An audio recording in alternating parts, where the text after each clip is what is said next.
giai đoạn 1945 dưới sự cai trị của bọn thực dân Pháp,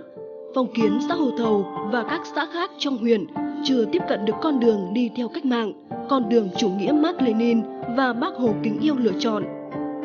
Sau những năm giai đoạn 1945 đến 1954, khi cuộc cách mạng tháng 8 thắng lợi, đặc biệt là chiến dịch Thu Đông giải phóng biên giới 1947 đã thổi một luồng gió mới vào quảng đại quần chúng nhân dân trong vùng đất Chiêu Lầu Thi, đã thực sự tạo ra phong trào mạnh mẽ, một lòng theo Đảng, theo Bác Hồ, khát vọng được độc lập tự do dân chủ đồng bào, xóa bỏ chế độ thực dân, chế độ tay sai phong kiến, đi theo con đường cách mạng. Dưới sự cai trị của thực dân Pháp, chúng đã cấu kết với bọn phản động nơi biên giới, với bọn tưởng giới thạch, tiếp tay cho những phần tử làm tay sai trong chế độ phong kiến, thành lập những quân đội cờ trắng, hòng chống phá cách mạng, chống phá nhân dân. Chúng ra sức cướp bóc, chém giết nhiều người dân vô tội, gây nhiều tội ác, tàn sát đẫm máu, cướp nhiều tài sản của đồng bào như trâu, bò, ngựa, lợn, gà. Đặc biệt là vụ nổi loạn năm 1947, chúng gây ra nhiều tội ác với đồng bào Tày, Nùng. Hậu quả mà chúng mang lại nhằm chia rẽ, thù hằn dân tộc. Chúng đã giết 17 người dân vô tội, đốt cháy 48 nóc nhà và hủy nhiều tài sản có giá trị khác. Trước diễn biến phức tạp của các loại giặc, thực dân Pháp, Việt gian, tưởng giới thạch, bọn phỉ, tay sai, cuộc sống của nhiều bà con xã Hồ Thầu và các xã lân cận rơi vào tình cảnh vô cùng khổ cực. Bọn phỉ nổi lên ở nhiều nơi, cấu kết chống phá cách mạng, cưỡng bức đồng bào ta đi theo chúng, không sẽ đàn áp, chém giết. Sau khi tiến hành xây dựng lô cốt trên đỉnh núi Tồn Tử Song để khống chế toàn bộ địa bàn xã Hồ Thầu, thực dân Pháp thực hiện chiến dịch truy lùng cán bộ Việt Minh được giác ngộ nằm vùng. Bằng mọi cách, thủ đoạn, chúng quyết tâm để vây bắt, nhưng với lòng yêu nước, chí khí cách mạng của đồng bào che chở, chúng không tài nào bắt được cán bộ Việt Minh ẩn náu. Ông Triệu Tràn Phín, năm nay 79 tuổi nhớ lại, mặc dù khi đó mới 9 tuổi, nhưng ông cùng gia đình đã không quản hiểm nguy che giấu cán bộ Việt Minh ẩn náu và đưa thực phẩm nuôi cán bộ Việt Minh ẩn náu trong rừng suốt 3 năm.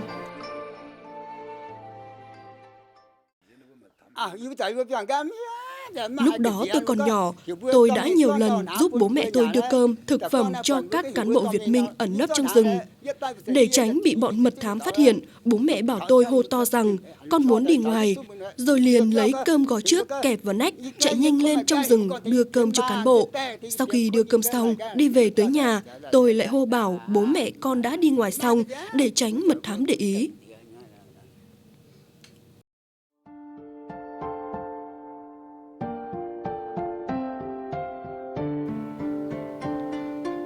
Trước sự diễn biến phức tạp của các thế lực thù địch, thực dân Pháp, tưởng giới thạch, quân phỉ và bọn tay sai theo giặc ở địa phương,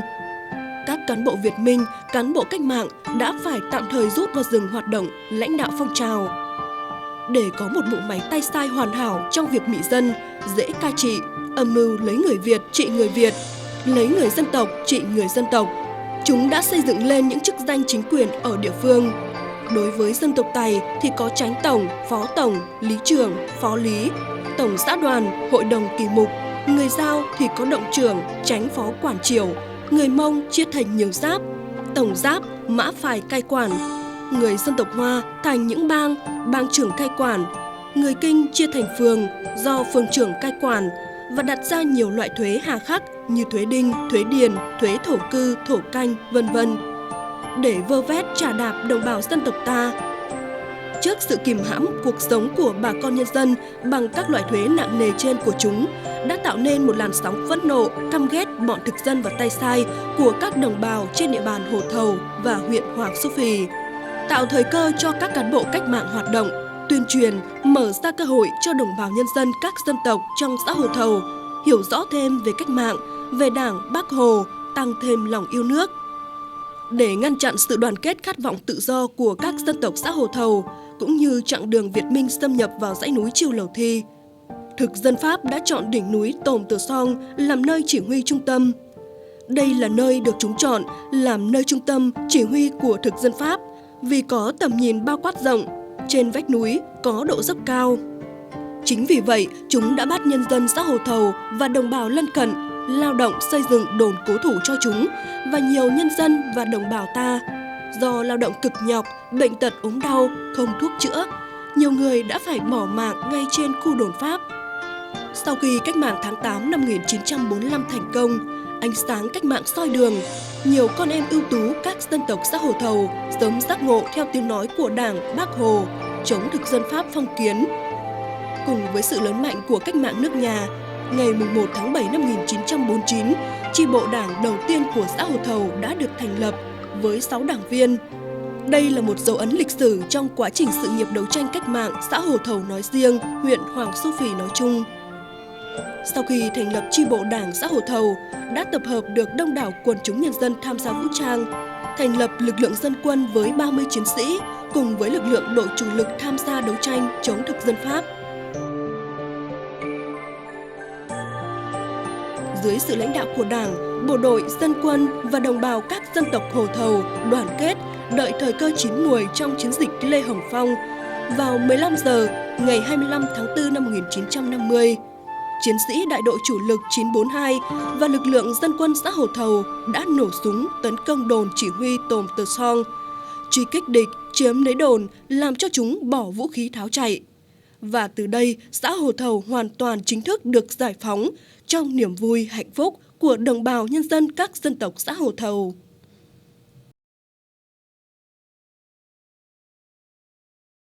Về thấy mấy ông đi trưởng ở đấy nó về xem, nó nói không cho ai vào ở đây. Tôi trải qua người ta cứ mò vào xem cái làm cái gì, chỉ sống của nó thế nào, ta về xem.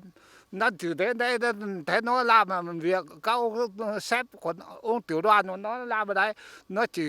không cho ai vào đâu, nó nấu cơm nhà bếp ở dưới, nó chỉ không như bây giờ. Thì ai nó không cẩn thận nó bảo giết đi. Sáng khoảng 9 giờ nó chạy đến 5 giờ chiều quân đội người ta ở đến. Tiểu đoàn ông cưới ở đây từ ở bên bên Ngọc Hòa nó lên, thì nó đánh, nó chạy chuyến ta lại đi, ta phá hết cái lô cốt, đốt hết cái dao ở dưới này, dao ở đây này, ta là nhặt hết, đốt hết, phá cái này. Thế như bây giờ ta lại phá về, như có Bác Hồ thì mình mới được sống như ngày nay.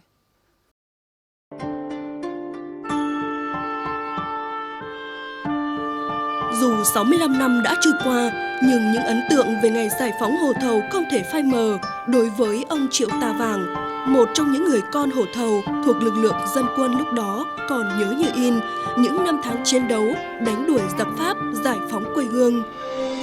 Đến thăm lại nơi căn cứ hoạt động dân quân, bộ đội tại chiến trường xưa, nơi đã diễn ra nhiều trận đánh, có nhiều đồng chí thuộc người con Hồ Thầu anh dũng hy sinh, bị thương. Với lợi thế tận dụng địa hình đồi núi hiểm trở, đi bộ theo đường mòn, leo đèo lội suối vào các bản làng, nên rất nhiều ngày, ông và các cán bộ cách mạng được Việt Minh cử đến tuyên truyền giác ngộ cách mạng phải ngủ lại trong rừng. Để hoàn thành nhiệm vụ là bà con các dân tộc ở các thôn bản một lòng theo Đảng, theo cách mạng, giáo dục ý thức căm thù giặc Pháp và bọn Việt gian bán nước cho lớp thanh niên tham gia chiến đấu.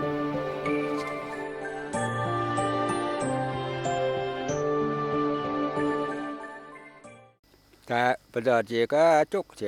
ở đây, phải ăn uống ở đây, nhà này. Có đi ở đây, gác ở bên kia đi, có đây, có ở thôn đấy. Cái bên kia phải đánh cái pháp chết mọi người, bên kia chết mọi người. Ta thì không chết đâu, ta không chết.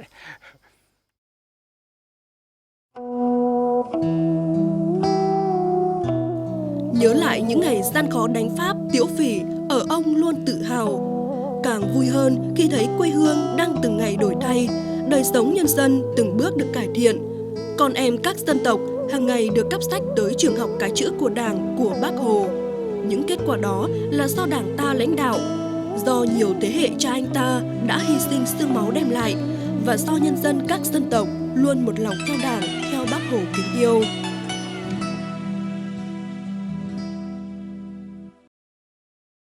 và nhân dân thì nói chung là bây giờ là tiến bộ nhiều so với trước đấy, thì tức là các mặt, ví dụ tức là nhất là về phát triển kinh tế là được này, xã hội nói chung là ổn định này, từ một cái xã ngày xưa là nói chung là lạc hậu lắm, đồng bào thì còn rất là tức là cuộc sống thì nói về sống theo văn hóa thì văn hóa nó rất đa dạng, tức là sống cũng văn hóa, học hành cũng văn hóa, rồi ăn nói cũng văn hóa, nhưng mà nói chung bây giờ là văn hóa là bây giờ là xã hội là tốt, bây giờ nhân dân thì nói chung là cái gì là tiến bộ thì nhân dân tiếp thu, còn cái gì lạc hậu thì của trước đấy để lại thì bây giờ bỏ dần rồi, nó xóa bỏ dần. Hồ Thầu là nơi có nhiều người đi tham gia cách mạng và cũng là có nhiều con em trưởng thành ở đây. Tôi nghĩ rằng với cái truyền thống lịch sử của Hồ Thầu thì mong rằng tất cả các thế hệ trẻ mai sau đây là luôn luôn tìm hiểu và tự hào về truyền thống của Hồ Thầu và cố gắng đoàn kết giúp nhau tạo ra một cái sức mạnh để xây dựng cho Hồ Thầu không ngừng phát triển để nâng cao đời sống cho bà con, nhất là trong việc thực hiện chủ trương của Đảng và Nhà nước về xóa đói giảm nghèo, xây dựng nông thôn mới, thì tôi mong rằng là Hồ Thầu hãy cố gắng vươn lên, đặc biệt là các thế hệ con em các thế hệ mai sau luôn luôn là nhớ lấy những cái truyền thống lịch sử của Hồ Thầu.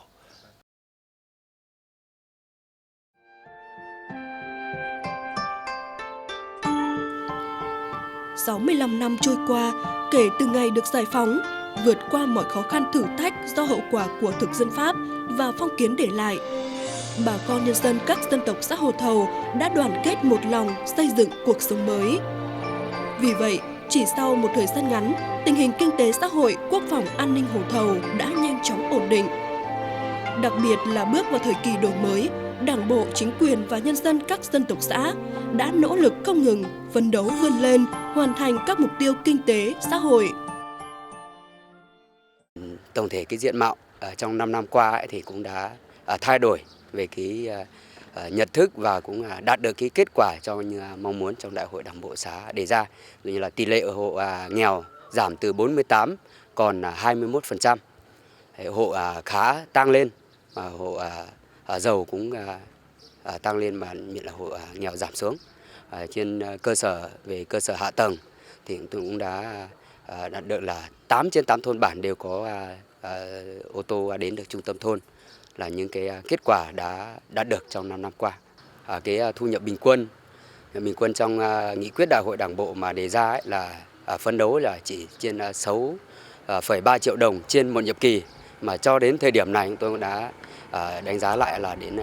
9,6 triệu đồng trên người trên năm.